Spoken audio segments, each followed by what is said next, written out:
আমরা ১৫ বছর যুদ্ধ করেছি বাংলাদেশের মানুষের মালিকানা ফিরিয়ে দেওয়ার জন্য।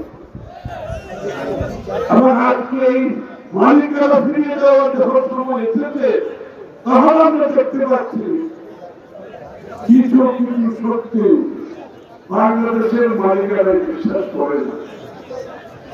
তাদের বিশ্বাস করছে যে ষড়যন্ত্রের মাধ্যমে ক্ষমতায় আসা, ক্ষমতায় থাকা, ক্ষমতা ব্যবহার করা এবং যতদিন সম্ভব বাংলাদেশের গণতান্ত্রিক প্রক্রিয়াকে পিছিয়ে দেওয়া, যতদিন সম্ভব বাংলাদেশের নির্বাচনী প্রক্রিয়াকে পিছিয়ে দেওয়া, যতদিন সম্ভব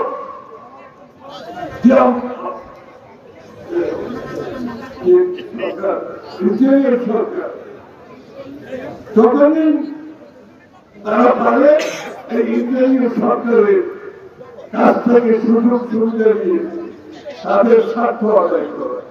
তারা গণতন্ত্রে বিশ্বাস করে না। তারা বলছে কি সব সংস্কার না করে নির্বাচন দেওয়া ঠিক হবে না। তারা বলছে তারা তাদেরকে রাজনৈতিক দল হিসেবে উল্লেখ করেছে। কোটি মানুষের আস্থার ভালোবাসায় 11 বারের মতো দেশের 1 নম্বর রেফ্রিজারেটর ব্র্যান্ড ওয়ালটন। তাহলে যদি রাজনীতিতে সংস্কার করতে না পারে এবং যারা এই ধরনের মন্তব্য করে থাকে তাহলে তো বাংলাদেশের রাজনীতির প্রয়োজন নাই, গণতন্ত্রের প্রয়োজন নাই, ভোটেরও প্রয়োজন নেই।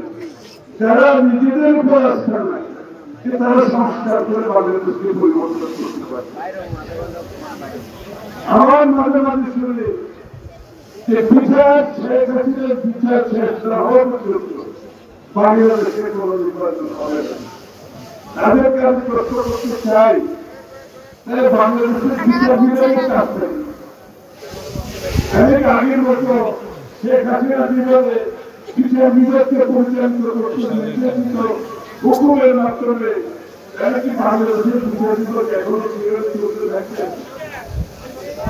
তারা আমরা বলছে যে নির্বাচন হতে হবে, আনুপাতিক খেলে নির্বাচন হতে হবে। আনুপাতিক খেলে যদি নির্বাচন হতে হয় সেই সিদ্ধান্ত তো বাংলাদেশের মানুষকে নিতে হবে।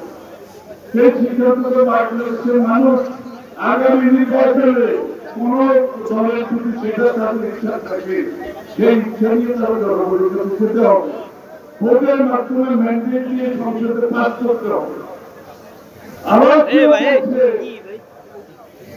স্থানীয় সরকার নির্বাচন আগে দিতে হবে।